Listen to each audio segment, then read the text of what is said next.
they can begin to help spread this among them, not just depending on us from outside, but they themselves begin to take this on. And for many of them, I think this will be revolutionary. They've never probably thought in such terms of that they could have any power, because they're powerless in that environment. You're absolutely powerless. You're not permitted to do anything unless you ask permission. Basically, that's what it is. You're told what to do every single moment of the day for yourself. And they know what the rules are, and they learn to obey them. And in obeying it, it seems to me it just puts you in a kind of bind where there's no impetus that's allowed from you, because that would be challenging to the authority of the prison. In answering your question is, the inmate does have some contribution to the society on the level 1 level, which is the fire camp. When they have a fire camp in one of the kind of isolated area, they train them, and then when the fire, for example, in California, Southern California civil fire, they help to distinguish, to help the firefighter, and just they are only on the level 1 level. Otherwise, any upper level they are not allowed to do anything. And also, in answering the sister right here, your question about the recidivism rate, how about the education related to the recidivism rate? This company is called the Rand Corporation. They run all the statistics for the government and to measure how effective about the education program inside the prison. And this report just come out a couple months ago. And then one sentence is, they said the researchers found that inmates who participate in correctional education program have a 43% lower odds of returning to prison than those who do not. Mm-hmm. It does. In other words, they do see the education is so important. It's very vital for the inmate to escape the education. Thank you. Yes, Professor Lancaster. As you said that going into the prison and to interact with those prisoners, that we should do an act out of compassion instead of trying to accumulate merits. But then simply out of compassion is not enough. For the volunteers that we are trying to interact with prisoners, and then we are bringing our Jinsi efforts and teaching into the prisoners. But then what kind of training or preparation that do our volunteers need to have before they go into the prison? well, I think that Danny's probably the better one to answer this. What we've set up at University of the West, a program that I pushed some time ago when, for a short time I was president, a Buddhist chaplaincy program. And both of you are in the Buddhist chaplaincy. You're not. You're in the Buddhist. No, neither one of you. But our other instructors are. Yeah. Yes. So the Buddhist chaplaincy program is one of the things that's beginning to develop across the country as a way of, it's called Buddhist chaplaincy because chaplaincy is a technical legal term, and in order to work in hospitals and prisons and the military as a chaplain, it's the job definition. You have to have a certificate and you have to get, it's part of what we present at the university now. Harvard has a Buddhist chaplaincy program. University of the West has the largest so far, I think, in the country. Boulder, Colorado, the Naropa Institute has one, and the Institute of Buddhist Studies in Berkeley has one. So that that's one way for people who would like to do a chaplaincy program. The other is, I think that if people want to prepare themselves to do this, that what we've done is I've brought people in contact with Danny for him to start helping them, and then going with them to the prisons. One of the best ways to learn is, I guess, simply to be there. Once you're there with somebody else behind you, helping you, where you don't have to do anything but kind of observe at first, you learn pretty fast, I think. But not everybody should do it.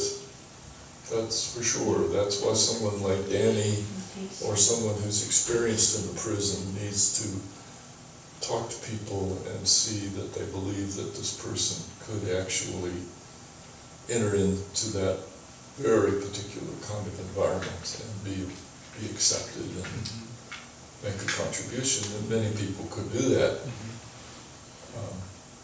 It may be that there's a way to develop a better program to train for this. That's very possible.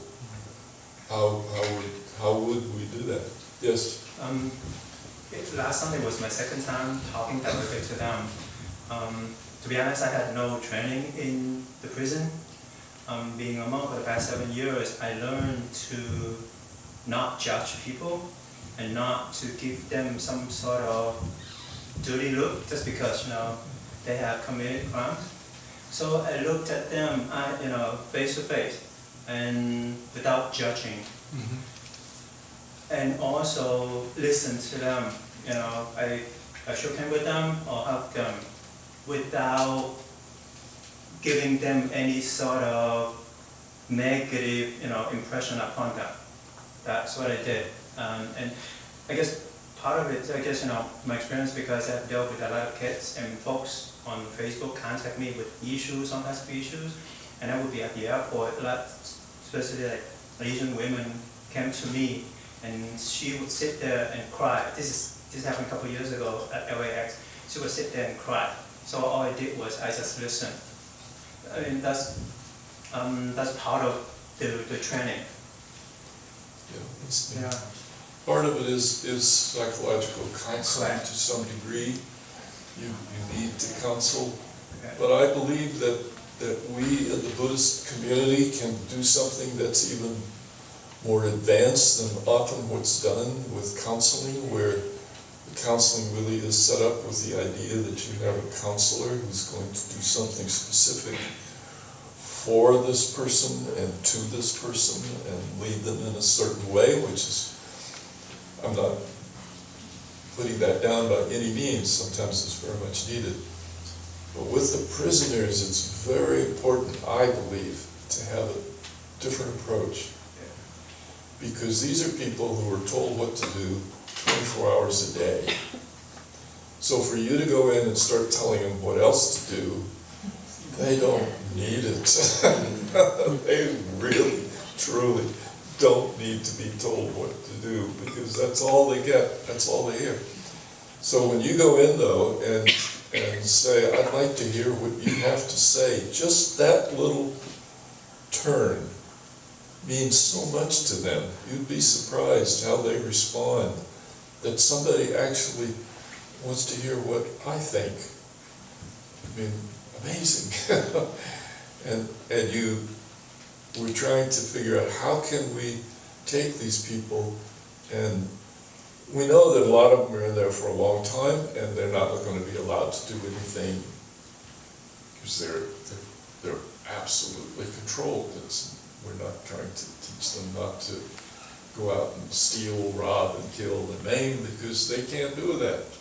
They're not going to. What we're trying to work with them is, how can you, at least from my perspective, I keep thinking, how can we somehow initiate in them this thought of enlightenment, this bodhicitta, that says, I can do something. I can help somebody else. I can actually, and that's where I think we somehow need to help train people to elicit and work with people at this level, which is not something you're going to get with normal psychological counseling training. I don't think. Just, they are very sharp, they could sense it. Yeah, oh, Okay, sure. so we have to, like, when I try to encourage them to practice and recognize their own flaws, but I don't say you, I say we, or say I. Mhm. So in terms of language, we have to be careful, so how we phrase it and use it, just so that, but they don't feel offended, because if they do, then of course, they wouldn't come back, so. But this teaching without teaching without advising them, but how do you convey what you want to teach them? Why? Well, I certainly, I tell them what I think about in terms of the basic beliefs and practices in Buddhism. I just do it openly and say, well, this is the kind of thing I would say to anybody. I'm not making any special thing. What you hear is what I would say to an audience at a university or wherever I speak. This is what Buddhism says. And then try to let them respond to it. Sue? So you want to empower them? Yes. Actually, that's what a teacher has to be, right? I've always felt that. Anybody, anything in your life. I used to say to my grad students that I absolutely did not want to produce clones. Yeah. I didn't want any of them to try to be like me. It was the worst possible thing, in my view, is to have a bunch of students who think they have to be like you. I wanted them to be empowered. That's right. And their empowerment sometimes took strange forms in a way, but I've been very lucky through the years of teaching at Berkeley, for many years, with a lot of really good graduate students. I don't think that anybody would ever say that a single one of them is like me. They're better. They are better. And sometimes that hurts me a little bit.